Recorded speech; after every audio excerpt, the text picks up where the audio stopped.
Welcome back to the show. Welcome back to the show.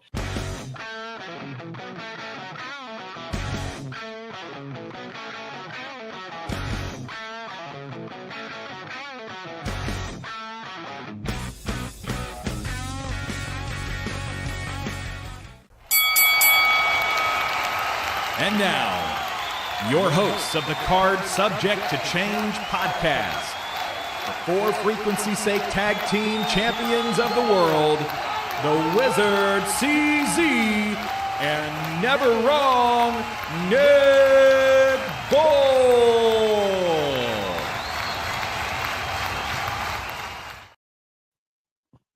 Hello, everyone, and welcome to a very special live and late edition of the Card Subject to Change podcast, the podcast by the fan for the fan. Of course, we are powered by Lopez Pizza, built by Durham Remodeling, colored by Ryan and Allison Tattoo, and protected by Jared Duke Country Financial. Thank you so much for joining us. Of course, we're going to talk about Wrestlemania Night 1 and Stand and Deliver here in a few moments. Just want to welcome everybody aboard. Hello, I'm Never Wrong Nick Bull. We're live from the Highview Lounge and Studios in beautiful Illinois.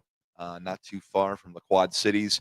I'd be remiss if I did not mention my tag team partner. 2 places over from me. He is the co-champ of the For Frequency's Sake Tag Team Championship Network. He is the one. He is the only. He is the Wizard,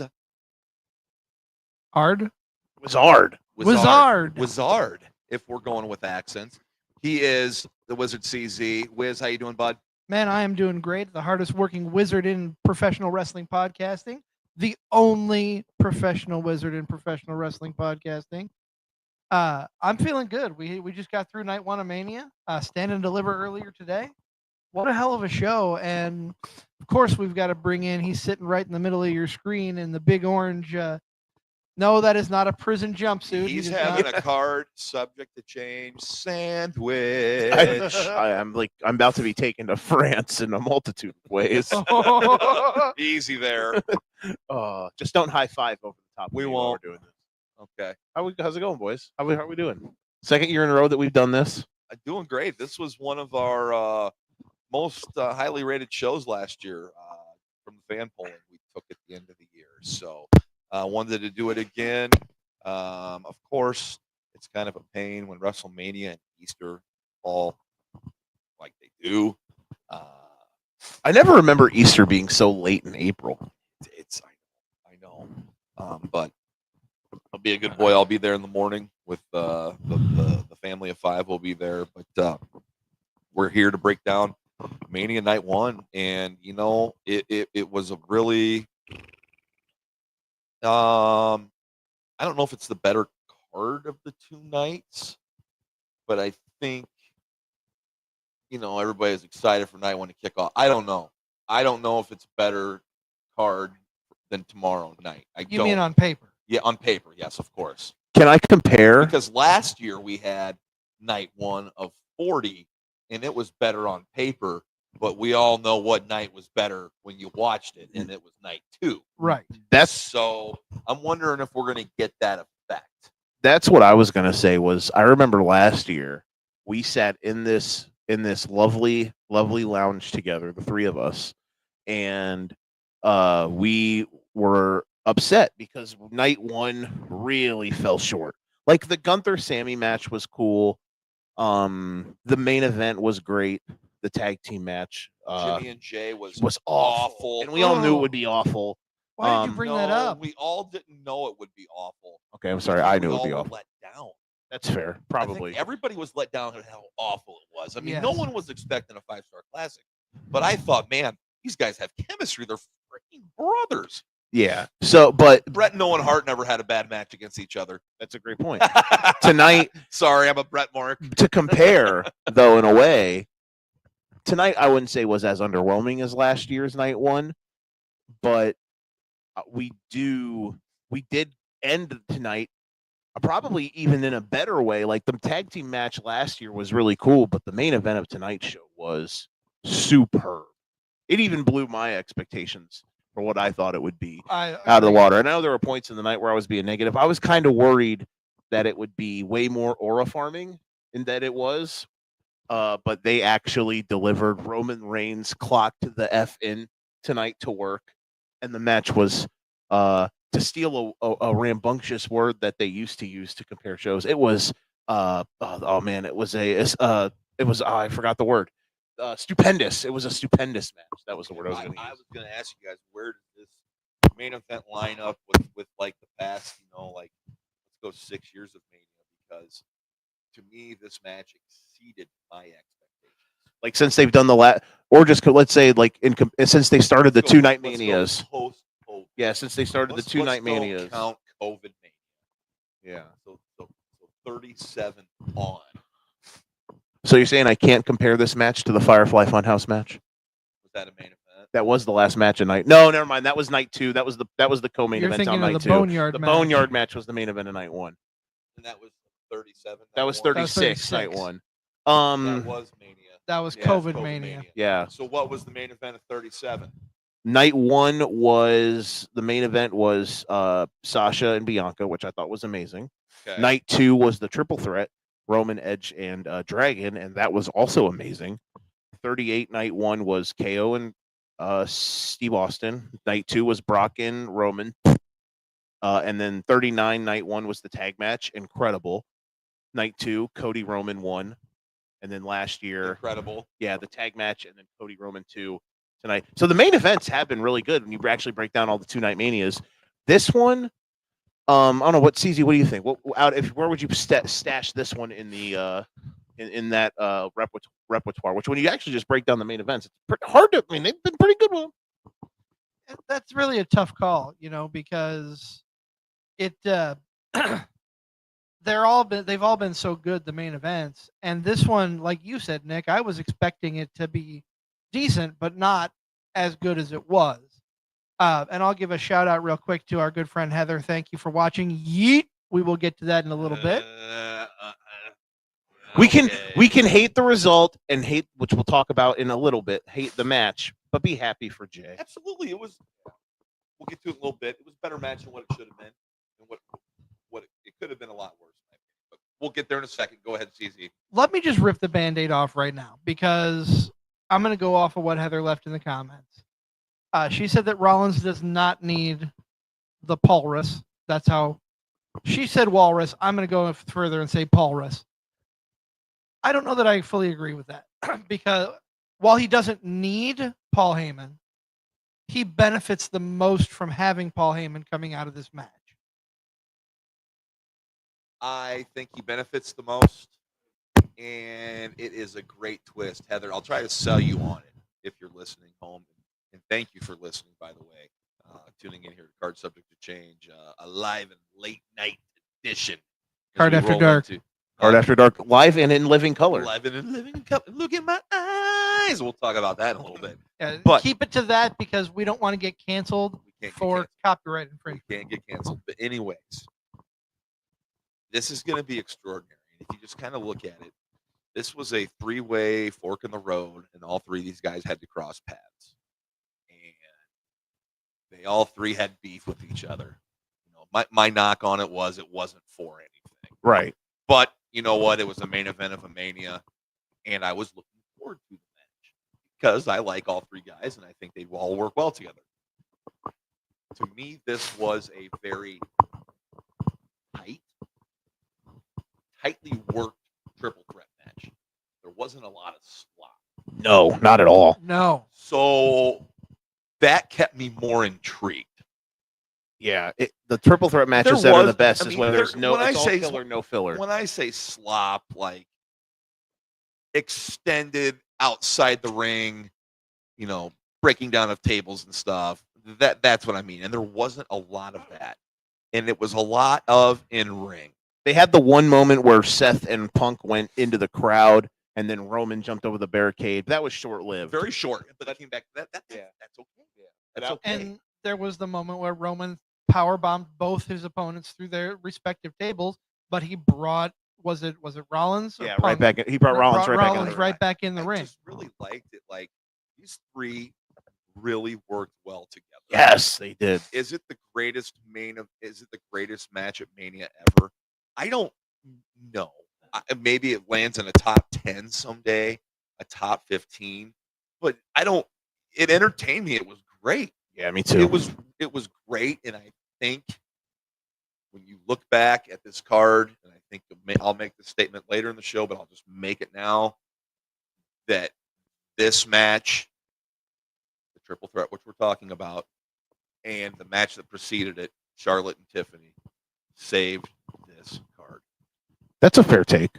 Yeah, I can live with that. And it's not to say this card was bad, but those two matches will forever be linked with this night, and in my opinion, carried the show.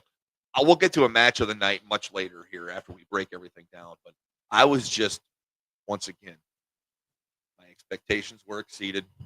Yeah. Okay. We're crying out loud. Living Color played Punk to the ring for the second time in a Mania. Unbelievable. Neon lights. Punk rock. Nobel Prize. You're getting close to getting us canceled, I Nick. won't. Punk- All I wanted to do. Punk looked. I mean, look in his eyes. What do you see? Now and Punk rocked the. My memory is bad in a good way, which I remember way too much. It's bad sometimes because I feel bad from knowing so much. It's my brain. It's the bald spot is from my brain deteriorating my hair. Punk rocked not the same gray sweatshirt. He wore a Gracie Jiu-Jitsu hoodie at WrestleMania 29 when he was played out by Living Color, but he was rocking a gray hoodie. I was trying to find out what the callback to the. I don't know if he was trying to do a callback with the all yellow gear, but I was trying to remember if there was a big. Remember his all yellow gear. I saw someone say on Twitter, the bird X, the box, whatever you want to call it these days. They said he was wearing the yellow gear when he cut the pipe bomb, and I was like, oh, okay. So maybe he wasn't trying to do. I don't know if he was trying. I mean, it looked really cool.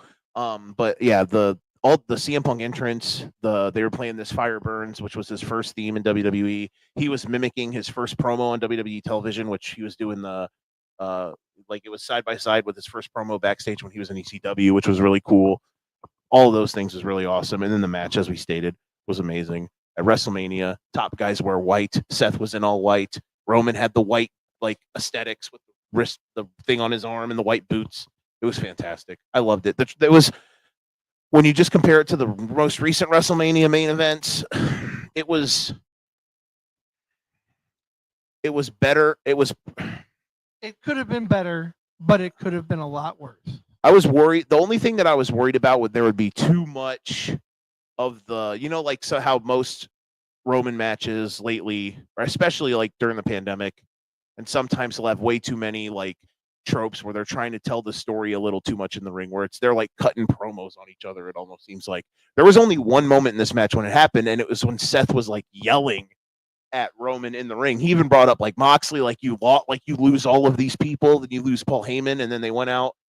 You mentioned how they were outside. I loved how they teased the shield bomb, and then Roman decked Seth, and he powerbombed both through both tables. That was really cool. That was a great moment. Yeah, the match was good, and then from like that point forward, from that point forward, they just turned it up to 10, where they started, getting to the end with the near falls and stuff. It was really, really, really good. And to your guys' credit, because you called it, I don't know if we actually gave a prediction for this on the panel the other night, and if we did, I forgot.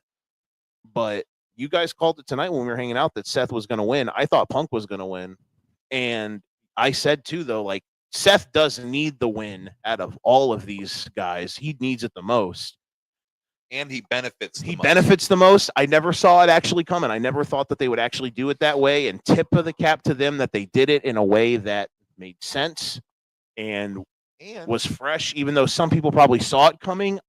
I certainly didn't, so maybe that's my problem, but I thought it was great. We're getting something new, guys. Yes. We're getting something new from two guys who are both great on the mic, who both have a mind for the business. Paul himself in the past has called himself a visionary. Yes. Seth Rollins has called himself a visionary.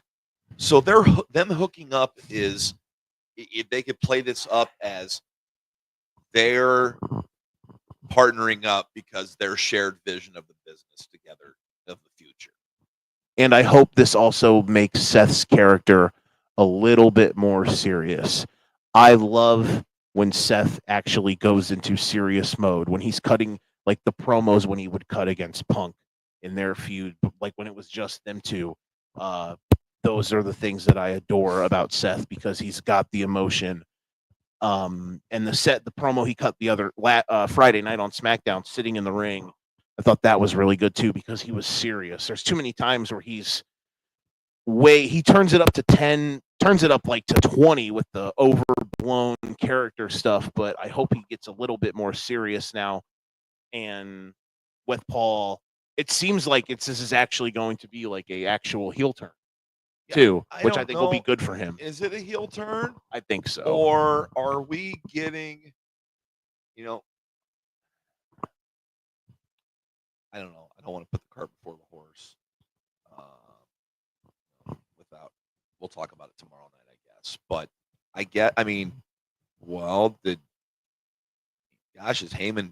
did Heyman turn on Roman by coming out with Punk, or was that or did he not turn on Roman until tonight in the match? It was all a ruse. It was all a ruse. I mean, this seems to me like I don't count him, Punk cashing in his favor as Heyman turning on Roman. Neither did I, but he turned on Roman tonight when he kicked him right in the balls. He turned on him in the ring. And he twisted that thing in there. Man, did he ever. If I can spin this a little bit, I think based on Rollins' promos over the last few weeks that this was a well-calculated move between Seth and Paul. It's fresh. And again, that's on me. And Raw has been a much better program than SmackDown has been, especially since the Netflix turn. And with what they've done the last couple of Raws with Seth almost stomping him and then saying, "Now you owe me the favor." It was right there in front of us. You guys picked up on it way more than I. I was just thinking, like, there's no way they're going to do this. Seth is there to eat the pin, even though I think he deserved to be in the match.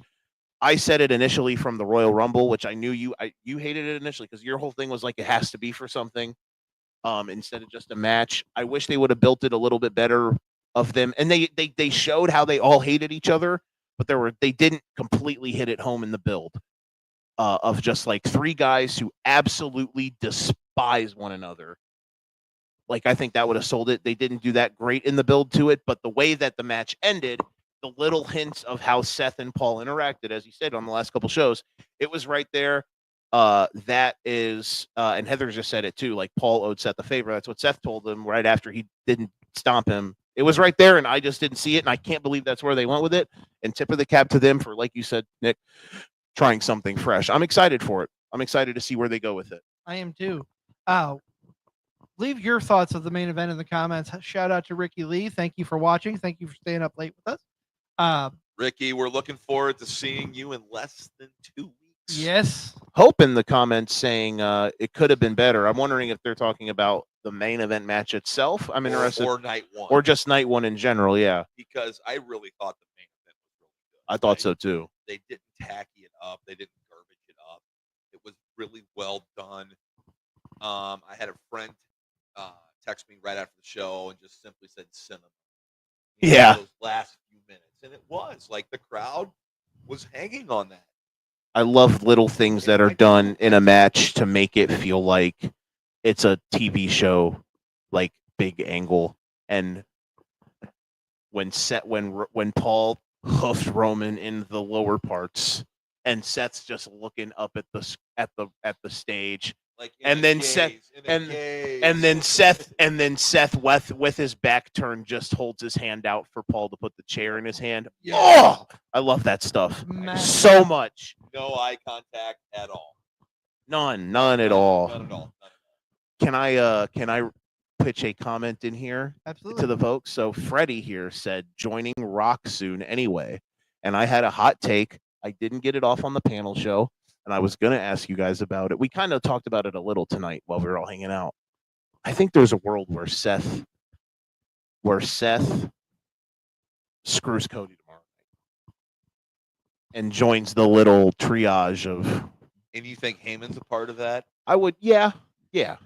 I I would hope now with Rollins hooking up with Heyman that they're strong enough to stand on their own. That's a fair take. I think I'm gonna agree with Nick on this one.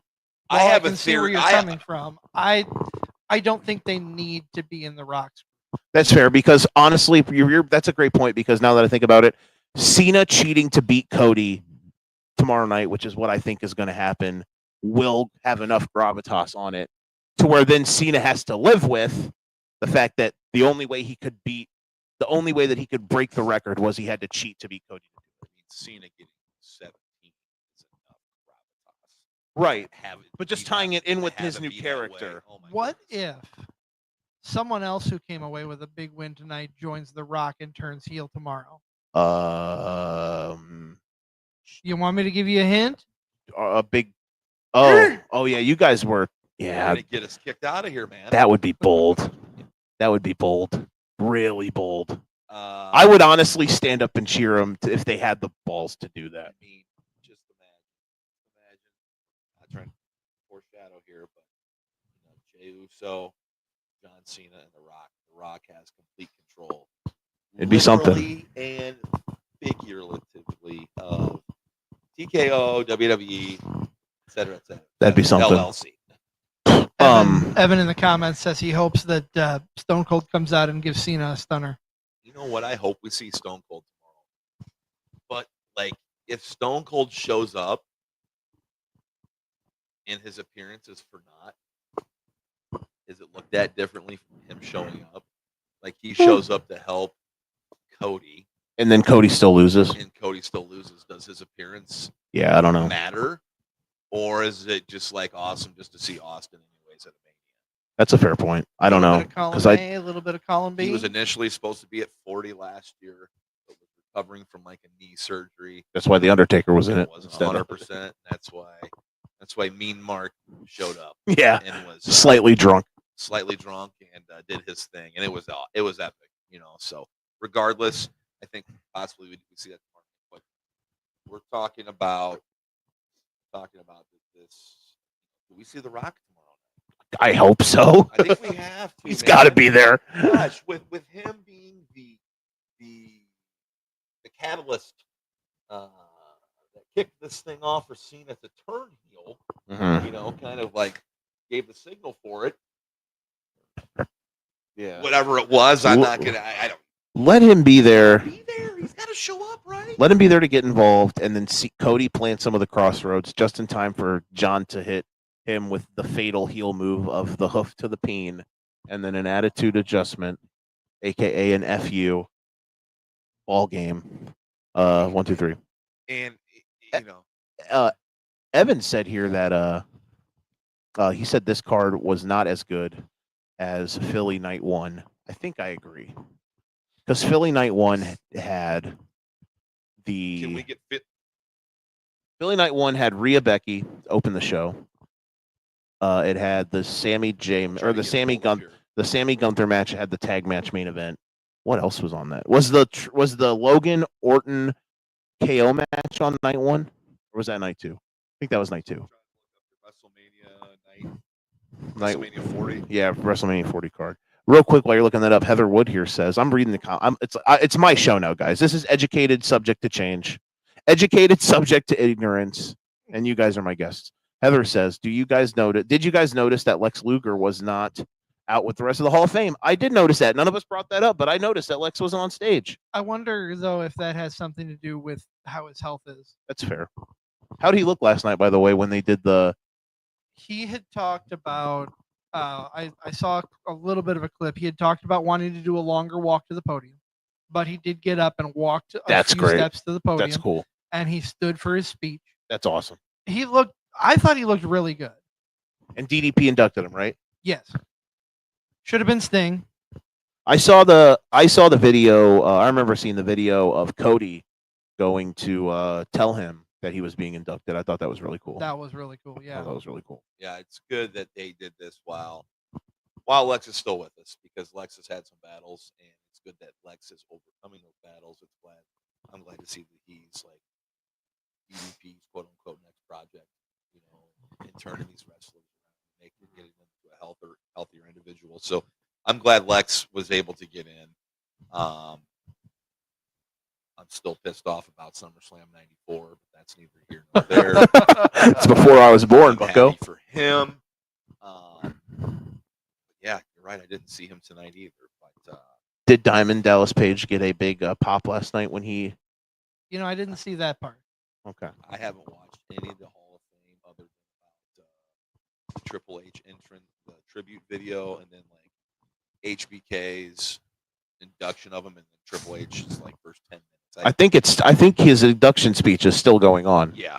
Peek behind the smokes. curtain. Yeah. Peek behind the curtain for you, Joe, and for everybody watching. We were paying attention to Joey Janela's spring break while SmackDown and then the start of the Hall of Fame was going on. Bro, I saw clips. I told Joe about. I saw clips on Twitter of the Janela Sabu match. Oh man. Yeah. Psychotic, brother. Good for Sabu, I guess. My heaven.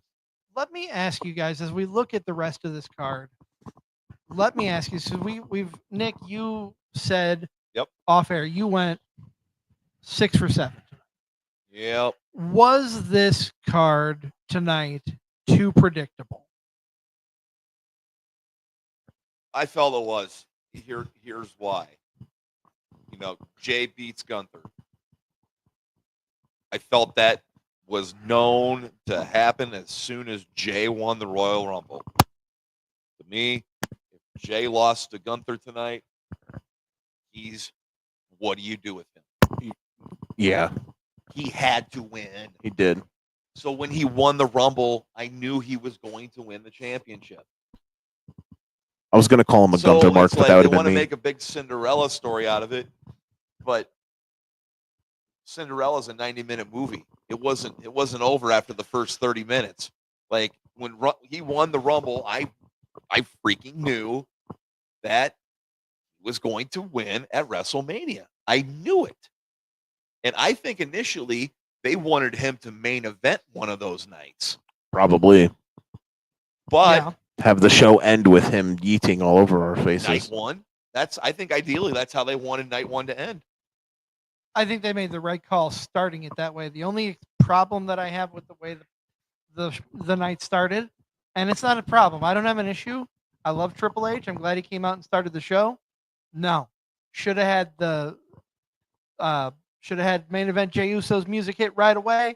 Yeet, yeet, yeet, and have him come out right from the start. I think they maybe were waiting as long as they could for people to get to their seats and did that thing with Triple H type of thing. I understand what you mean.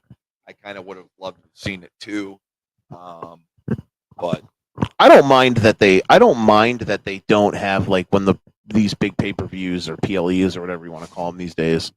I don't mind that they don't just have a match like pyro and entrance. I don't mind that they have like where they show the people like the wrestlers walking into the arena or they cut to the broadcast crew this is the or biggest show stuff of like the that. year. They can't just start it cold with a match.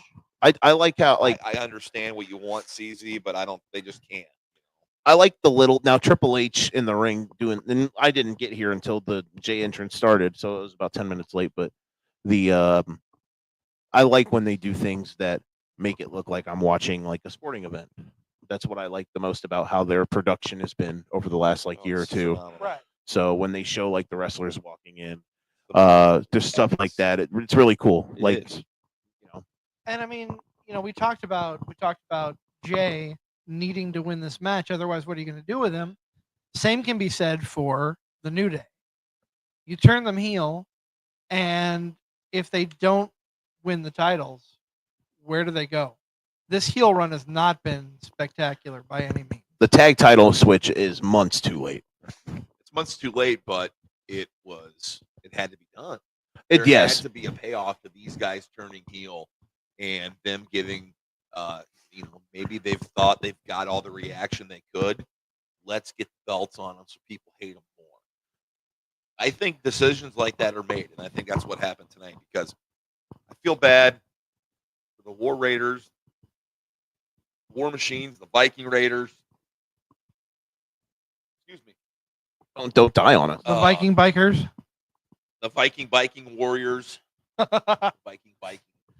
The Viking Vikings. Could you imagine? No, I but love but not like motorcycles. Like they're coming out on like Bicycle. on like No, no, bicycle. they're on built for two. yes, Yeah. exactly.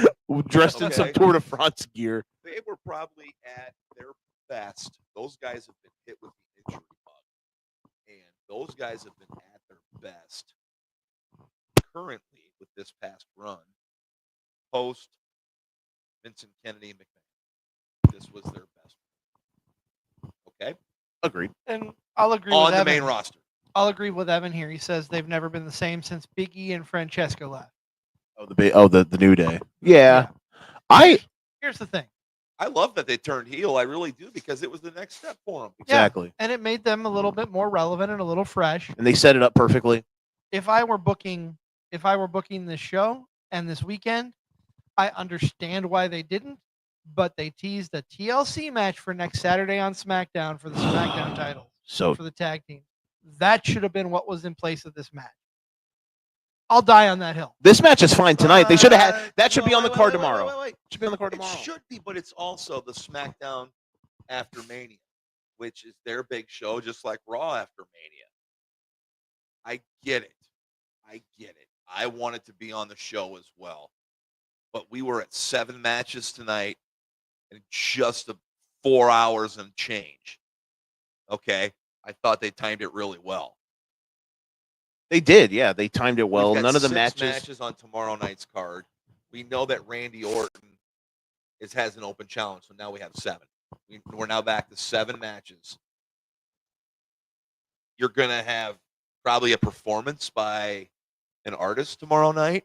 Travis Scott going to perform And Fiend. I would imagine, I don't know the official runtime yet for tonight's Mania 1's night event. It was about 4 hours. Like No. Runtime of the main event. the main The event. event ran 32 minutes, 55 seconds. Hell yeah. I bet tomorrow's goes longer than that. Could very well could. I have that feeling. One thing that I'll bring up, going back to the New Day, great, they're on the card. Ricky brought up their outfits. One thing I'll give the New Day credit for is they always stand out with the ring gear that they wear. Well, I was thinking we need to come up with an award like Gear of the Night. Who had the Gear of the Night? Type like because they really did. Like I think Joe pointed it out to me during that match. Like, look at the side of their pants. It has that "Welcome to Vegas" thing on the side of their pants. I think it was you. Maybe it was. I don't remember that. I popped. Maybe it was CZ. I popped for the white gear, the white boots for Roman, because I think when top guys in big matches wear white gear, it pops. So like Seth wearing white and Roman wearing like the white boots to match his aesthetic. I thought that was cool. I don't know. I That's- don't have a way to justify or to back this up, but Ricky says their gear was Clash of Clans, And which Heath- is a and, He- mobile game. and Heather said couldn't figure out why the unicorns, which you brought up. You kept Oh. That was CZ the kept first thing I CZ noticed, kept the looking at damn me. He was like, unicorns. "Why do they have damn unicorns on their back, Joe?" I'm like, I don't know, CZ. I'm not the Booker man. The unicorns were buried by CZ tonight. Here's my thing, real quick, about tag team wrestling. The one thing, I mean, there's plenty of pros, absolutely, of what Triple H has done. Lots of pros. I have had my cons as of late because I think he, as the head Booker guy, is Not Nick, not Tony, but you've had your own cons. Yeah, exactly. Gotcha. CONS. Thank you. Good one though. I like that. Thank Yeah, there you go. I got to keep you on your toes. There you go. Shad Khan guy, U of I grad. Uh-huh. Please, Shad Khan, donate money to Illinois so we can buy national championships. Donate your money to Illinois instead Yes. of AEW. Exactly. Yes. Please let us buy a national title in either football or basketball. Shad Khan, I beg. Anywho, but one of the cons that I have with Triple H and the booking is like, why can't tag team wrestling on the main roster in WWE be as incredible as it was when he was running NXT? Because when he was in NXT, when he ran NXT, we talked about this a bit tonight. Like black and gold era NXT at that time was what I thought, and I don't know what the comments will be like, but I might get heat for this. I thought NXT in the late 2010s was the best wrestling promotion in the world. I understand They have some great stuff. I understand I'm not disagreeing with you. yeah. But I think tag team wrestling was held down by Vince and Kennedy McMahon for So long. And I'm telling you guys this. Like, I know SmackDown's 3 hours right now, but I believe, are they on USA? Together on Yes. USA. I think it's going back to 2 hours. It needs to, because It SmackDown right is. now is bad Because television. Everyone has seen what Netflix on Raw is doing, and they're doing it right. They were going about 2.5. 2:20, 2.5, and it's done. Yeah, it's beautiful. Now, unfortunately, because when you're on actual TV, you can't just do like a 2.5 hour show. So they have more freedom with the Netflix stuff, but 3 hours for SmackDown, especially when it's been as badly. Like, I 3 remember hours it's for been terrible. wrestling television is too much. Like, I remember It's watching. too much. Like, I remember when The Rock did the "I Want Your Soul" promo with Cody right before Elimination Chamber, and I sat through watching that SmackDown because I knew it would be at the end, but I was like, screw it. For fun shenanigans, I'll watch this SmackDown. It was bad. It was really bad. But anywho, I don't get it. I don't get why main roster crowds don't get into tag team wrestling. Like, because they were never even into like the DIY machine gun stuff, which is baffling to me. Because if you would have put DIY and the guns in a 2018, 2019, 2017, 2018, 2019 NXT takeover, the crowd would have been melting the building. Yes. Like, I don't get why that's never been over on like People's faces would have melted off. and main And you event would think with main roster WWE is like the only place where like AW tag wrestling is great. NXT tag wrestling is still good. You know, like in America, I just don't understand why the WWE main roster tag team division just has no emotion or heat to it. It's baffling to me because they still have a lot of good teams, and like the New Day stuff could be good. I'll Like counter that. Fraxium's probably going to get called up, and I'm worried that they're just going to get lost in the shuffle because I don't watch NXT as much as you guys do, but they're really good. I'd really be worried if I was an NXT guy or gal getting called up. Melo Hayes, he won the Andre the Giant You're Not Relevant Battle Royale on Friday Night SmackDown, and he's not on WrestleMania weekend. Last year he was main eventing Stand and Deliver with Trick Williams, but I just I think, and I guess we haven't brought this up on the air yet.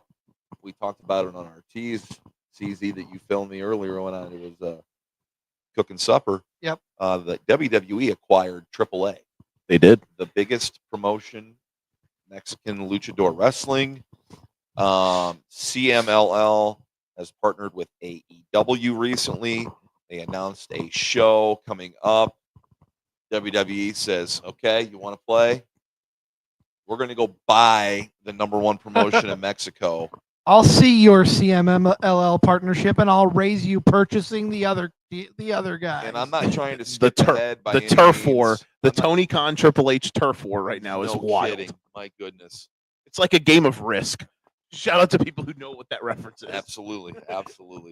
It's it's probably a smart move. It's a very smart move for WWE. You acquire some talents, and how cool was it? I'm not trying to skip ahead matches or anything, but we saw El Hijo del Vikingo, CZ. Yep. Up in LaSalle, Illinois. I know you saw him once, so I got to see him multiple times. Got a picture with him, got his autograph. Right there. Yep, he's on my wall here. And he was in a WrestleMania ring tonight. Yes. Not just in the crowd. Post-match. He came into the ring post-match. Yep. But we'll get there in a little bit. But AAA's been acquired by WWE. They've announced a show coming up in June. WWE, NXT, and AAA called Worlds Collide. Stay tuned for here. We'll definitely review that show. Should be a good show too. For sure. But Jay Gunther, we all kind of expected it. As a Gunther fan, I'm bummed, but I'm looking at it like this. This guy lost twice in a year. Really, once in a year when you actually break down between manias. Right. Once in a year. He's on to bigger things. And I believe he is going to be traded to SmackDown or drafted to SmackDown. And I think he'll be in the WWE title picture by no later than SummerSlam. I'm not saying you're wrong. I just think I think the WWE title is going to be flipped to Raw. Okay, so whatever title's going Yeah. to be on SmackDown, I'm sorry, Okay. he will be in the hunt. So you think he'll be on SmackDown? Because I was going to say, I would Whatever definitely. show he's going to be on, he'll be in the hunt. I would love to see Gunther. Spoiler alert: I think Cena's going to win tomorrow. I would love to see Cena versus Gunther main event SummerSlam for the title, and I don't think Gunther would win, but maybe he could. Maybe you could build it to that, and have him be the guy that dethrones Cena. It probably shouldn't be him, but that's a different topic for a different day. But I'm just in my mind, if Cena wins tomorrow, I already have the first couple matches and like where I would want him to have his first title defenses and against who, and I think Gunther Cena SummerSlam main event would pop for the WWE title. That's just me. I'm one man with an opinion, wearing a very orange shirt. I can't disagree with you. I think that would be a fun main event. I think they'd put on a good show. I think they do a hell of a job. I wouldn't mind seeing Cena get to 17. In that, guys, I'm very happy that someone did not make it to 15 on the other side of things. My Nick, God. I know you popped for this big because we were all expecting Charlotte to walk away with that title. I did a semi run up the hill. I like jaunted. You did. You got your cardio in for the day. Well, that was let some me steps. just say this: like, maybe I expected more out of tonight. Maybe my expectations were a little too high. Because I kind of feel like I did after 40 night one last year. Just kind of like, man, on paper that card was good, but it should have been better, but it wasn't. But this was like, I think this match was saved by, or the show, excuse me, this show was saved by the last two matches. Tiffany and Charlotte, and then you get what happens there. Well, here's what happens. You've blurred the lines of reality, and you've got the fans really invested, and they're siding with the champ because, you know, Charlotte's this condescending, out of touch Nepo baby. veteran. Nepo baby. Anytime we can say Nepo baby on here, we can. And she hasn't been around forever. Now, granted, she was hurt, but she comes back, wins the Royal Rumble when nobody wanted her to win the Royal Rumble. Is handed the Royal Rumble. Let's face facts. Not just win. She was handed the Royal Rumble. Here you go. Welcome to main eventing WrestleMania. Congratulations, you're winning the title too. Thank God that didn't happen. I cannot believe that they had Tiffy win. I'm stunned. It's the one outcome on the night, other than Seth. It's the way the triple threat match ended with how Seth won, and like that shocked me in a great way. And Tiffy winning shocked me in a great way too. I just never thought they'd do it. I cannot believe that they had Tiffany win, and I guess Tiffany was a minus floored. 140, favorite right before the match, which is slight favorite, but I'm telling you, the way she won, these gals were working a little stiff. Crowd was into it. The crowd, it was fun. It was awesome. It was great. It's not the greatest women's match in Mania history. No, not at all. That'll be tomorrow. That will be tomorrow night, hopefully. You think the triple threat's gonna be that good? Absolutely. I think it'll be awesome too. I think we'll be talking about the triple threat like we talk about Rhea Charlotte Mania 39 night 1, and of course, a lot of people love because it main evented 35 the triple threat with. Oh God, no! Sasha Bianca clears the triple threat at 35 by miles. So many people. That match is so overrated. So many people make a big deal out of it because the women did headline, and it was a good feud. It should have never been a triple threat, though. But now that's the story, not the best women's match in WrestleMania history. It was Becky, Ronda, Charlotte, and Cran Eater. The story made sense for it to be. CC? Every time it pops me every single time. What pops you? You're not wrong because you're never wrong. Rayon Eater. I don't get that, but Every sounds funny. Dude, when Ronda Rousey's mad and has this look on her like She look like she's gonna eat crayons. looks like a crayon eater. That's amazing. Looks like the kid in your class when you were in kindergarten, first, second, however long you had crayons in grade school. There was always a crayon eater in your class. I love how you say crayon too. She is a crayon eater. I adore the both of you. I don't love you guys as much as I love Let- my let real me ask you podcast this. wife, Nick Brinks. Shout out to Nick Brinks. In Holding this, it down. in this world of her eating crayons, does she chase it down with a little Elmer's glue? I would hope. Does she? Nah, she's. No, That's too much work, bro. no, She eats the glue no, sticks. snot and boogers. She eats the glue stick. Snot and boogers. But no, so that match, the triple threat match at 35, was the story made the way they built the story for it was for the triple threat match to happen. Like it was built that way for months. It just the way they did it, how it felt like they just shoehorned Charlotte in to give her a title reign, then to make it for both titles was very stupid. It should have just been Becky and Ronda, though I don't hate that it was a triple threat, but the match also was very, very not good. But I'm glad it should have been the main event. It was awesome. But the match sucked. This match to me was refreshing because it was physical. So here's what I was going to bring up.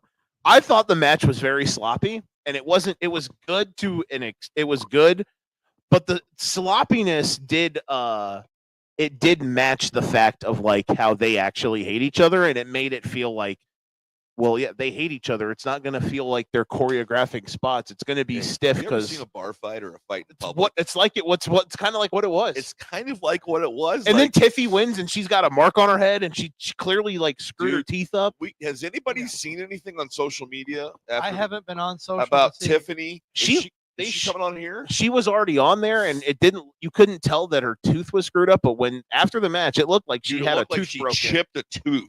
She Yeah. looked like she was bleeding from the mouth, so they must have fixed her up. And or she something. had like a nasty bump on her forehead. But that's what fights look like. They're sloppy. Yeah. Yes. And this wasn't sloppy due to bad workmanship in the ring. This was sloppy because it was physical and a little bit real. And that's the story they were portraying. And I thought they did a really excellent job. This match and Tiffy winning is like when you think back in your mind, in your library, 41 night one. This is going to be one of the two memories that pops up. One of the Absolutely. first two memories that pops up is Tiffany hitting the world's prettiest moonsault or whatever she calls it, and it should be the world's tiffiest moonsault. She calls it the PME, the prettiest moonsault ever. It shows that she It was, is PME. it shows that she was a TNA fan in 2006. Like I was. It should be the I pop you with most the Tiffanyest moonsault ever. that. There we go. We were talking You about all right over there, CZ? I'm doing great. Gran I'm doing eater? great. Gran Eater. Gran eater? Heather asked a question, and it's going to tie into something we were just talking about. Again, I'm reading your welcome to educated subject Well, to you're the one ignorance. closest to the. Nope, thing it's that my you show, do. Nick. Welcome to my show now. I wore You're the orange. guest host. You're the guest I host. wore. So am I like the old am I like the Ron or no? He was a GM. Ron Adamley. Was that his name? Mike Adams. Mike Adamley. So am I like the Bob Barker guest host, like from Raw, like the guest host from Raw, No, or am you- I closer to like Steve-O? You're more like the Muppets when they guest hosted. How dare you? How dare you? Oh, He- dude, how- dude, remember how bad Raw was when they had guest hosts? Oh, I am we now. made it through those days, Hey. fellas. hey, I am now doing this show in protest. were the guest hosts better or worse than the anonymous general manager? Great question. That's a good show idea. File that one away there, Mr. Booker Man. The kickout returns in 2 weeks, or File in a week and a half. that one away, Mr. Booker Man. It's recorded, so go back and listen to it in case we forget it. That's a great idea. That's beyond comprehension here tonight. So I can't discuss that here tonight. So Heather asked, not to get off topic, but because we're doing a bang up job of being on topic. Who do you see Lyra getting to replace Bailey for tomorrow night? It's feel Lyra. bad. I feel bad for Bailey. By the way, It's Lyra. they should or Lyra. Sorry, they should have never. Okay, If so they were what going to do happened- this, what happened with Bailey? She got jumped backstage, I know, but what is really going on? I don't know. They Is apparently, this- from what I saw is this from WWE knowing that she's not going to resign, so they're like, could be. I don't okay, know about we're gonna that, Take you off the show. but I saw people. on When's her Twitter. contract up? That I don't know. I saw people on Twitter saying that she knew that they knew this was happening for weeks, that she was going to be replaced.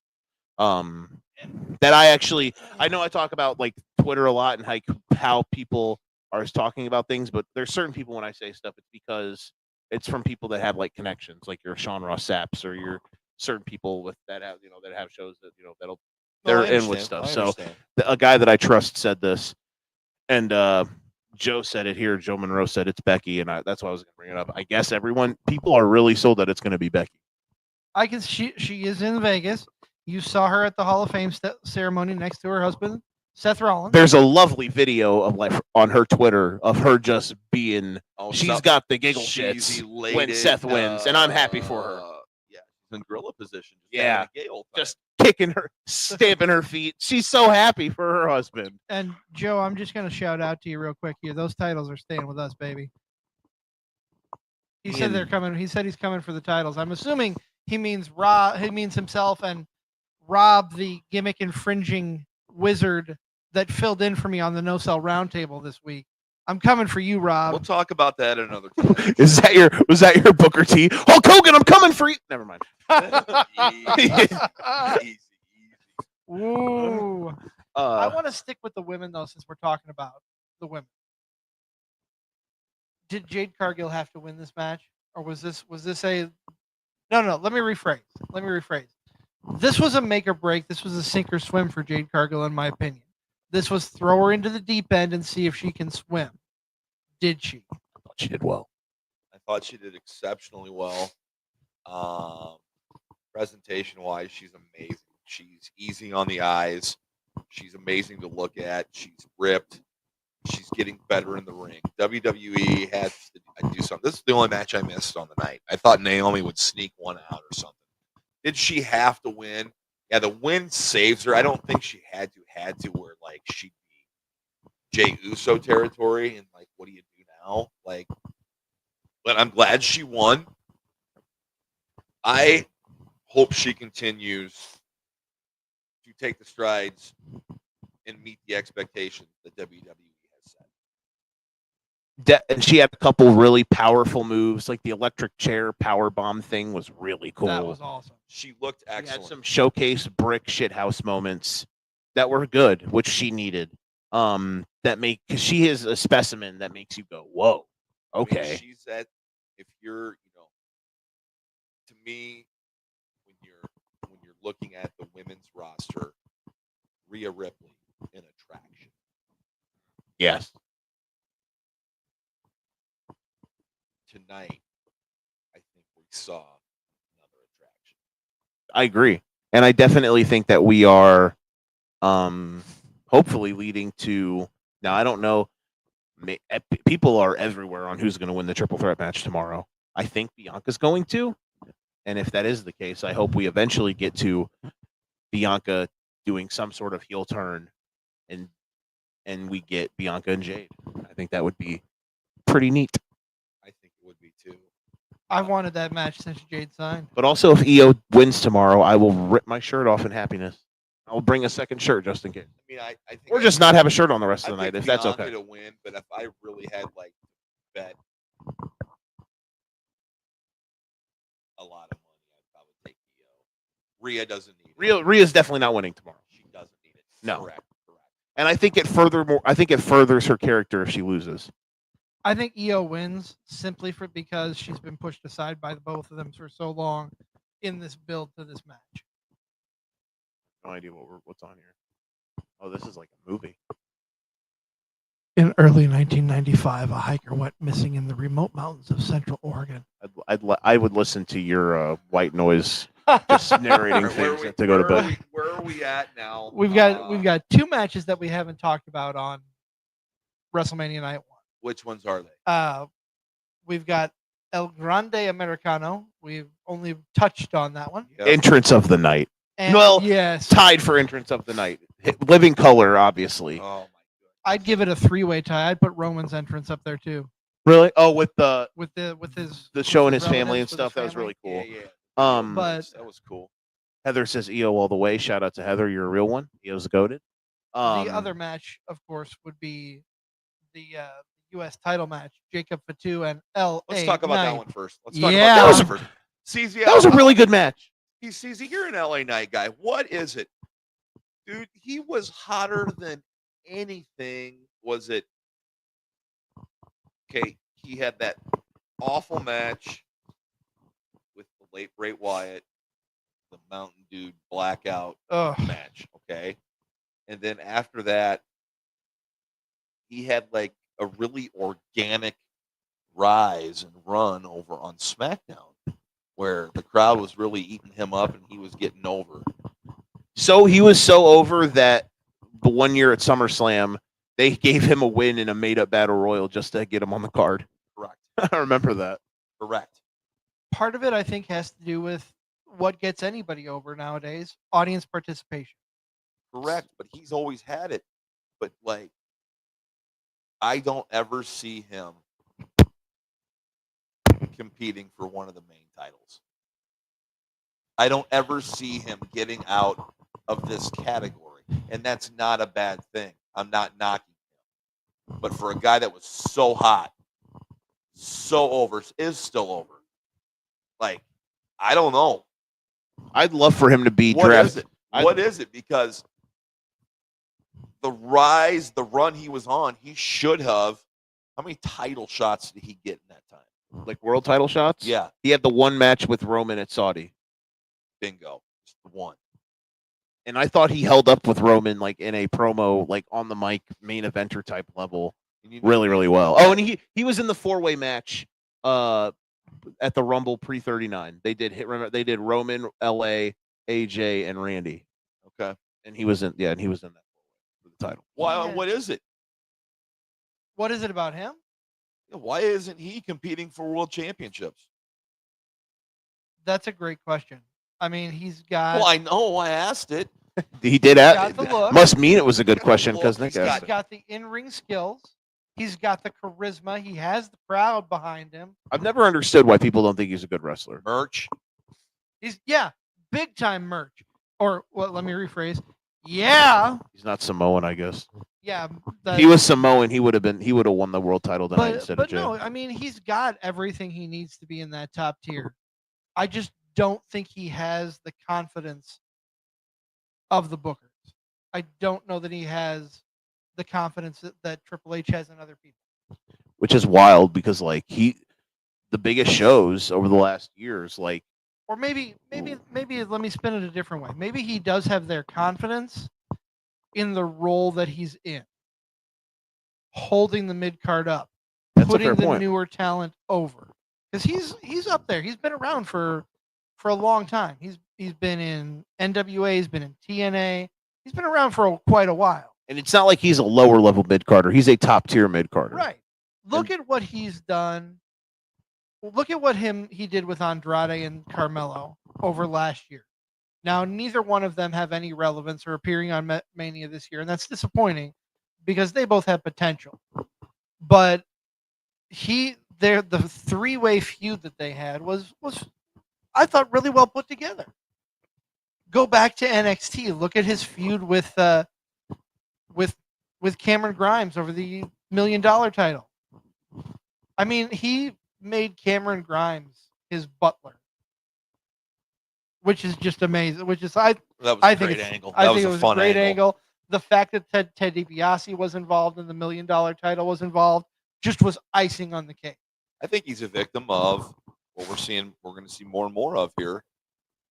Guys in NXT who did great and don't really have anywhere to go on the main card. He's done better though than like a Carmelo Hayes, obviously. Well, yeah. He's been in way more bigger things. Obviously. I would love for him to get drafted to Raw and like chase the IC title. If the mid card titles don't switch, I'd love for him to chase the IC title.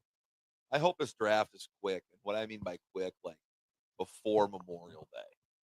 Like I want this draft to be in place in WWE. Right. And I believe it is going to be because I want things shaken up. It's time for a shake up. Without a doubt. Because it definitely if you needs swap- SmackDown definitely I needs don't it. care if you swap championship the titles for each show. That doesn't matter to me. It's intriguing, I guess. But yeah, LA Knight, the match was the LA Knight Fatu match was the first match of the night for me that felt like, oh, this is a WrestleMania match. It felt like it was worthy of being on WrestleMania, match quality wise. was this the fourth match of the night? I think it was. Yeah, I would agree. Yes. That was the first time during the show where I was like, Chain this Comfort- match is Chain worthy of being on Comfort WrestleMania. Wasn't awful. I think it's going to be known as Jay's one of Jay's better matches. Gunther was fine. I don't know. I'm gonna disagree with that. You don't think it was one of Jay's better matches? No, I don't think it was that good. It had a little bit of a moment at the beginning, but then like it got to the midway point, and then Okay, they I'm just started saying, finisher it spamming. was, Second match was New Day. Yeah, that match wasn't great. It was what it was. It was a main was roster what it tag was. championship match. It was what it was. I just had that feeling it was just too predictable. It didn't matter. Third match was Naomi Jade. I missed that one. It had some cool moments. Had some cool moments, but you're right. Mania felt like it turned into a Mania. Maybe it was with LA Knight, his entrance, getting driven up there, and that. Oh, and was it a Maserati? I think it was Yes. a Maserati. And the Jacob Fatu. We talked this whole time about him, or we talked this whole time about LA Knight. We talked about Jacob You Fatu, want to who talk about won. making WrestleMania memories? He was awesome. I was really cool that Solo Sikoa got to come out and it was cool that they had I'm bummed for him, by the way, for not being on the show. it was cool that he Yes. came out and was like hyping Jacob up, and instead of just being stone brick faced Solo, like he was hyping up his cousin or whatever the relationship is, like happy for him. That was cool. And then I'm glad that was it, because that means there wasn't any. They just had a regular match with There no was shenanigans. No shenanigans in this The match was No. beautiful. It wasn't like a 5-star banger, but it was really good. Dude, how about that moment? The moonsault counter into the BFT. Jesus Louises. Yep. My You want to talk God. about WrestleMania moments. That was sick. Fatu's a freak, bro. Like what the hell? Special. He's so good. Special. So is he going to turn face here soon? He's going to be face here soon, right? Be I a would hope megastar on a so. show like So just have him be like this just badass face who just breaks people in half. Solo turns on him. the Samoan Braun Breaker. Ooh, because Braun Breaker is basically a face now. So I right, pretty much. They wanted to make him face. Yes. And they didn't have a moment where he turned face. He just kind of organically turned face because the crowd loves him. Interactive with the woof woof woof. Right, yeah. Very interactive. And people pop for what he does. But that we'll be talking about Braun Breaker.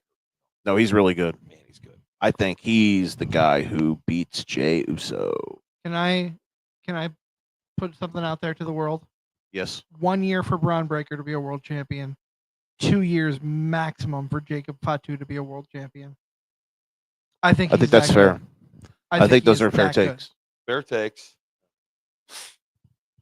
Fair takes. Just the caveat with everything's injuries, right? Yeah, exactly. Caveat with everything. But just briefly here, real quick. Never on Nick Bull. The Wizard CZ 2 down in our middle. He's having a CSTC sandwich tonight. He's Joe the Show WInkel. We're talking about WrestleMania Night 1 here. WrestleMania 41. What else we got to talk about here before we hop the stand and deliver? Because it's getting late, which it is late, and we're live, and we're glad to be with you. We got Easter Sunday tomorrow, and I know I'm going to be. I gotta go praise the Lord tomorrow. Absolutely, amen. I gotta go cook tomorrow. Happy Easter to those who celebrate. I've We're got to hosting hosting the- Easter Bunny for dinner. You gotta go find Peter Cottontail. Yeah. Attaboy. Hopping down the I'll bunny be train. really disappointed if it's a guy in a suit again, like it was last year. You know what I wasn't disappointed in? You're the best. Tell me. El Grande Americano and Ray Phoenix. Oh yeah. I'm really glad that Ray Phoenix got got. I cannot believe I'm a huge Ray Phoenix mark, Lucha Bros mark here, but I'm a Ray Phoenix guy, and just seeing him on a WrestleMania match was surreal. It is kind of cool. So that was different, and he didn't need to. He was protected in the loss because Chad had to use the metal. Who? Sorry, El Grande Americano had to Thank use you. his 9-head under the mask to beat him, and then. I mean, are we gonna get a Grande Americano El Vikingo match? I mean, they certainly. I mean, I don't. Part of me thinks they won't. They just had that interaction to show Vikingo, who's Triple A's guy, obviously.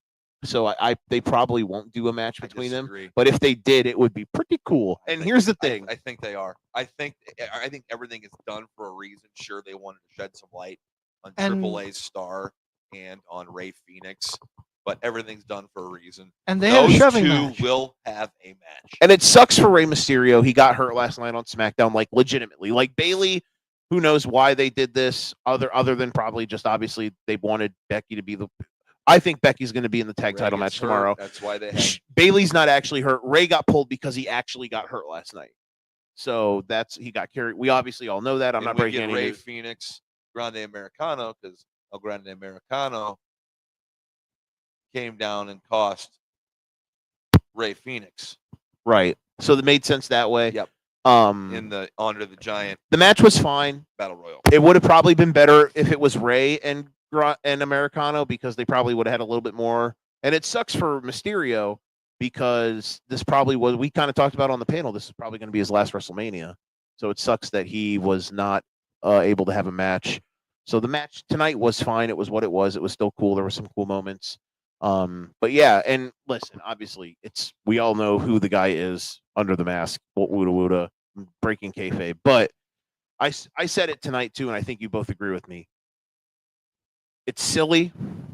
It's weird in a sense. It's cool. It's funny, definitely. I think people who get all butthurt about certain things are just like, go touch grass, live a little. That presentation was amazing. It was awesome. It's hilarious because it's just so funny, like that's how they're going with it. In the video package, they had him dubbed. And with that's hilarious. Like it was like one of those like didn't match what was being said. And that was they hilarious. have knocked it out of the park with this. And listen, real quick, my point. We all know we all know it's our boy Gabe's under the mask and whatnot, and it's silly. All of this is silly and it's great, but at least they are finding a unique way to actually use him because he is an incredible talent. And doing this gimmick shows that he really is a guy that you can kind of just give any type. Because if you just rolled this out to anybody, underappreciated guy on the roster, because you could roll this type of gimmick to some random wrestler or to anybody on paper. Like, this is my gimmick. I have to act like I'm a lucha libre wrestler and all this stuff and whatnot. And you'd be looking at it, well, this is stupid bullshit. But he nails it because Chad Gable's awesome. Like, can I say that? I can say it. Like, that's, you know what I'm saying? Well, I mean, it may be him. I mean, true, it might be him, but you get what I'm saying. Like he is a fantastic talent, and I'm glad that we have found a way, silly or not, to make him be utilized in a high level way. It's fantastic stuff. He takes whatever they give him and makes it great. Yes. He takes it from, here's what you're going to do, and he puts it on that next level. If they really want to take this El Grande Americano thing, like the next level, like he should be wearing around like a red hat that says making the mid card great again. They do need to, that would be funny. I mean, just imagine the heat. And they need to have him. You do what I understand what you're thinking about is that they should have him do a thing with Vikingo, because if they have him go to AAA or like be in the NXT AAA Worlds Collide show, yes. You can then have him cut promos, or they can talk about how, like, imagine Corey Graves on commentary, like healing it up, talking about how great he was in AAA or something. It would be so funny. It would be perfect. It'd be fantastic. I'm excited for the future because that announcement's huge with AAA. Just the acquisition of getting, that talent, fellas, that video library. Think about that. Hopefully hopefully they find a way to have that come with it. That's probably be a big part of it. But this is significant because you've got a guy who was the hottest lucha libre in the world 2 out of the last 3 years. He had a knee injury, but El Hijo del Vikingo was the darling of the Indies. Was able to meet him, see him up close. We've seen the match with him and Kenny Omega. Crazy match. Incredible. On Dynamite. To see him at a WrestleMania and to see him interacting with a wrestler, and especially with the gimmick that's going on with the masked luchadors, this is brilliant. I hope they cash in on it. And I thought it was awesome. I loved this match. It was fun. I'm actually looking forward to going back and like watching this whole match again, probably the first of all the matches of tonight, just to watch the presentation again, the entrance, The brown the screen. mariachi band. Oh, wearing Grande Americano the masks. the mariachi So band good. playing Stars and Stripes Forever. So funny. That was so. I was cackling. So They Well- killed it, man. It was good. So Batu and LA Knight. Mhm. You made the comment that that's when it started feeling like a WrestleMania. That was the first match that made it feel like a WrestleMania. That was the first match where I was like, oh, this is a WrestleMania match. El Grande Americano, Ray Phoenix. The match wasn't fantastic. Everything that led to it, like El Grande Americano's entrance. I'm sure if they knew Ray Phoenix was going to be in the match longer than 12 hours ago, prior to when the match happened, they probably would have had a much more gravitas. Like, I bet Penta's entrance tomorrow is going to have a lot more pomp and circumstance than Ray. But again, it seemed very vanilla for WrestleMania. Yeah, I bet they had probably something really cool. And I bet if it was Rey Mysterio in it instead of Ray Phoenix, there was probably a little bit more. There would have been a little bit more juice to the match. But it was still a good match. It was still fine, yes. And then you had Tiffany Stratton, Charlotte. Excellent match. Main event, excellent match. Yeah, weird, wonky match that the fact that Tiffany won elevated it in my eyes tenfold. What's match of the night? The main event, easily. I'd say so. With Tiffany Charlotte behind it. Yeah. I personally liked the Fatu LA Knight match a little bit more, but that's just me.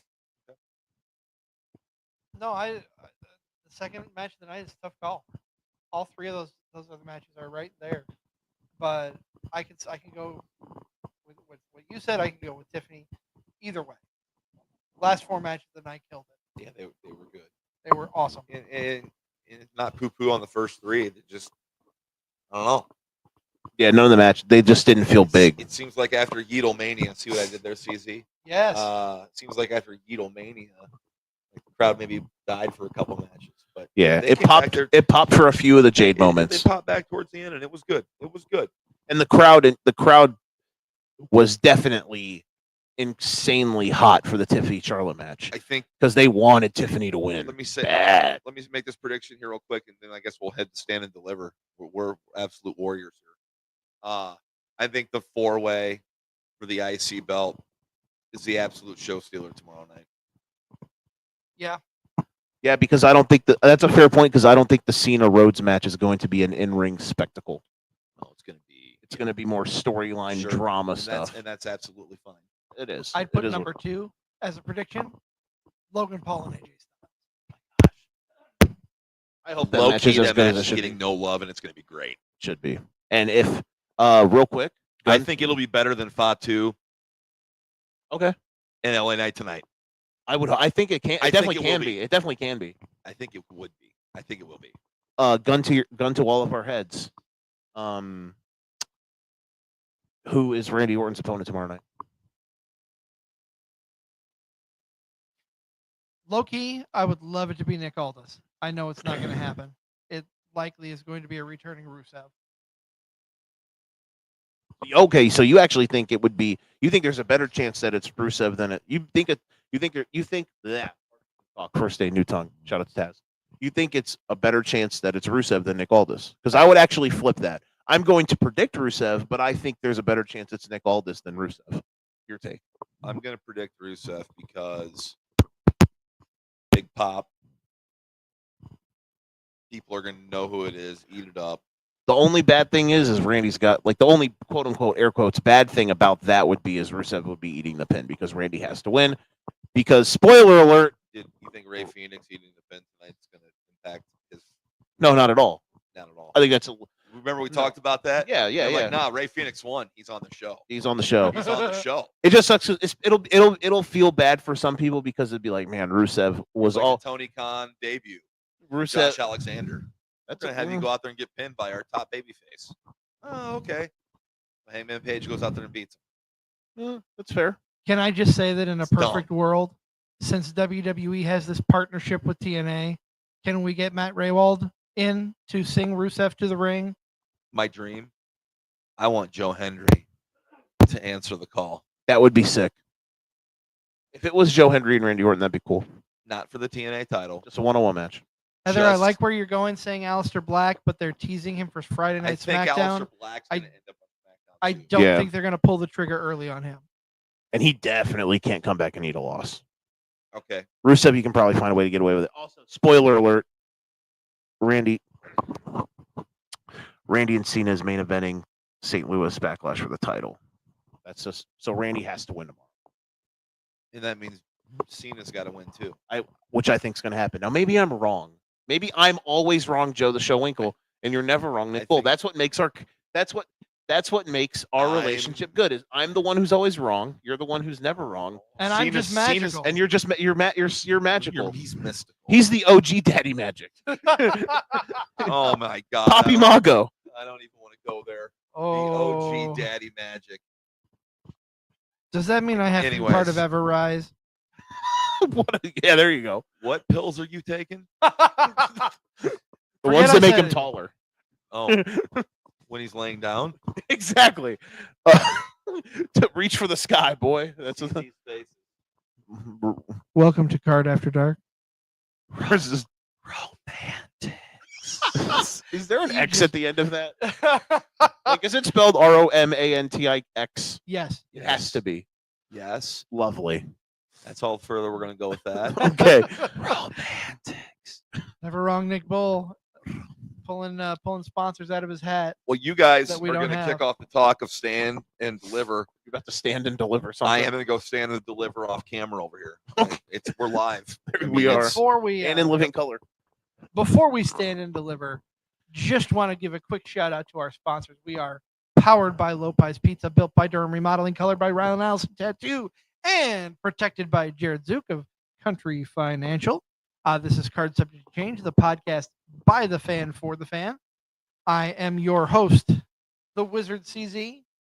This is our guest co-host, Joe the Show Winkle of the Ignorant Education podcast. Ignorant Education. Yes, I like sir. that. Wait, that's good. And of course, And Burdened by the Bear. Shout out. Burdened by the Bear. new show, Burdened by the Bear. Check it out We're on out the here. For Frequency Sake Podcast Network. I even mentioned the network. DJ can't fire me. Exactly. He fires us all every day. Every single Like day. he's got posters of us in his room and he just goes up to it and he apprentice trumps us. Get fired. Like You're fired. At least once a week, You're I'll fired. get a text message that says "Card subject to cancel." There we go. Card is canceled, subject to change. Okay, Rusev tomorrow against Randy. I'll tell you what, man. I really hope that when he does come back, when Rusev's back, I hope it's more Miro gimmick style, because Miro style Rusev versus Randy Orton tomorrow could be a banger. Yeah, that could be really good. But also, I've been on this show so much in the last few months. My God. It's almost like you're trying to hone in on our territory. I mean, listen, if Nick likes me a little bit, I so mean, that that makes one of us. I know. Say, what? Don't look at me like that. I'm gonna close that door. We are live. It is late. It is after midnight at this point. We're gonna get through stand and deliver, so that everybody can go to bed and then wake up and enjoy their Easter before they enjoy Wrestlemania Sunday. Let me just ask you, Joe. You're the big AEW guy, or at least were up until recently. Yeah, it's a television show, guys. That's what it is nowadays. What is He no longer takes his Chuck Taylor vitamins. Like Redstone vitamins. My Chuck Taylor vitamins. Yeah. I'm a big Chucky T. Mark. What are your thoughts on Ricky Saints and Ethan Page coming over and being in part of NXT? I'm really happy for Ricky because he was way too good to be pined like that. Yes. I don't know what the frick happened there. I mean, here's the thing. I know guys in wrestling promotions get lost in the shuffle. The thing Nick Khan said on the Bill Simmons podcast where he talks about we don't bench people in WWE. Bullshit. That's not the truth. Well, Ricky had a world title match and then disappeared for the rest of his career. Yeah. And why? I don't know. It was dumb. He was way too good to be like him being on Collision doing the stuff he did was fine. But whatever, I don't know, man. Whatever happened there at the end where they just pretty much made him when I see that go into I'm really glad that he's in the E because it'll in NXT he'll shine. He's already got the North American title. I'm really happy for him. I think he's fantastic. You guys like Cody and Punk happy that he's over. Well, Cody WWE. Cody is obviously his boy. Correct. And Punk clearly thought a lot of him Punk because loved him in AEW, because yeah. Punk had him obviously booked really well when Collision first started. Yep. So Yep. they thought something of him, and he's really good. He's amazing. I'm really glad he's over. Ethan Page, I could give or take, but he's shown way more.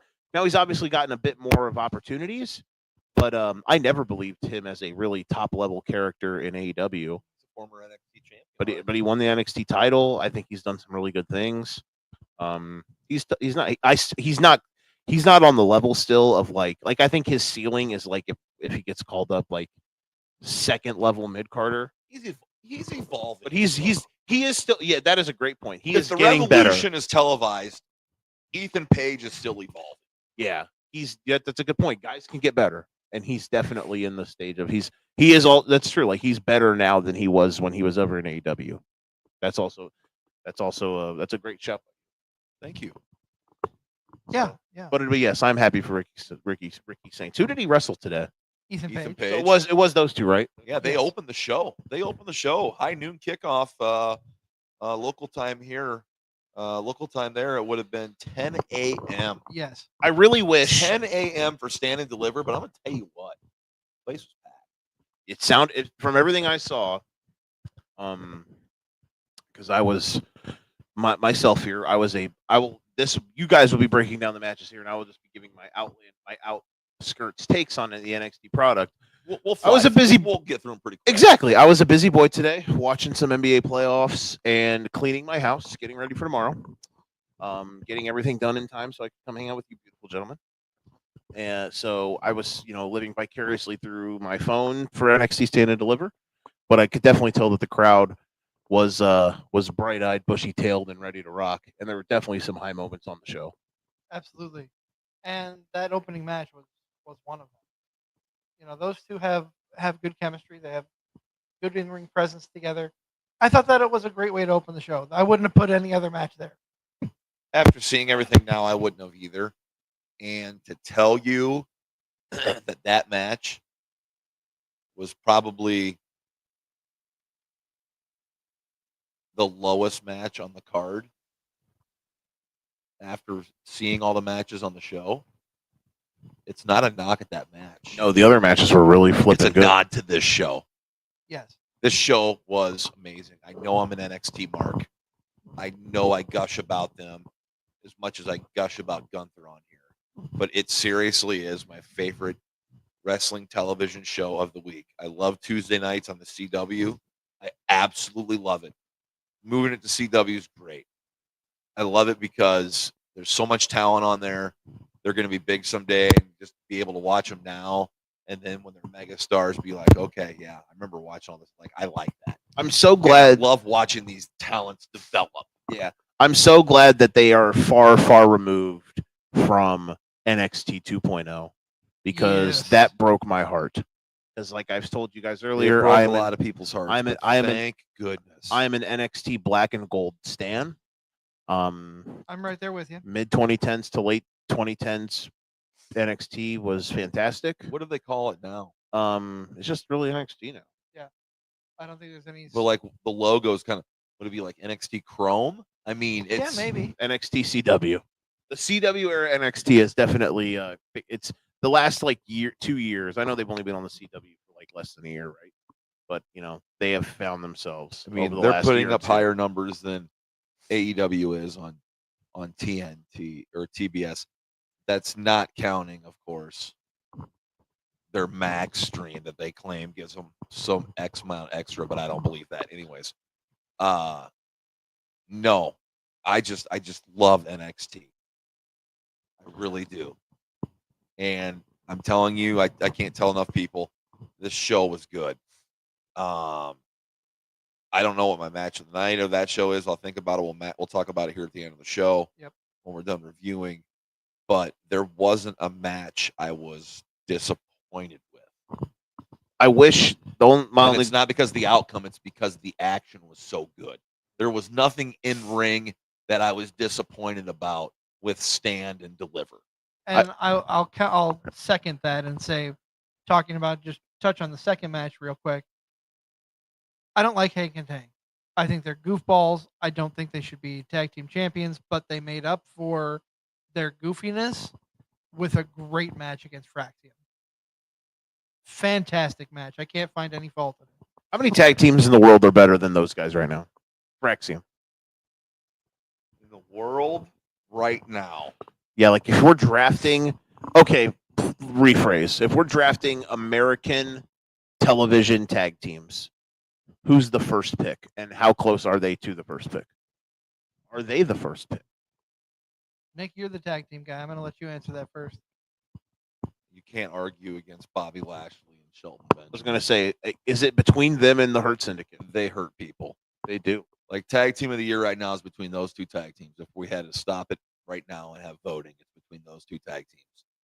And I think just by the sheer size of Bobby Lashley and Shelton Benjamin, I think you have to take them over Fraxium. But Fraxium has been the most consistent tag team. They lost to the War Dogs last year, the War Pups. What were they called? I think you were right. The War Dogs. Baron Corbin and Braun Breaker. I think you're right. Right on, the War Dogs. I'm pretty sure that's what they were called. That's a Bullet Club thing or what? But anyways, they lost to those guys last year, so they've been relevant for over a year, defending against so many different teams. I'm a little shocked that they dropping it to Hank and Tank, but just tells me that they're going up to the main roster. That also worries me. Yeah, that's what I'm worried about. Because they're going to be on TV so much less. They're not going to be the focal point. God, it's going to be hard to break. I mean, just look at Motor City Machine Guns.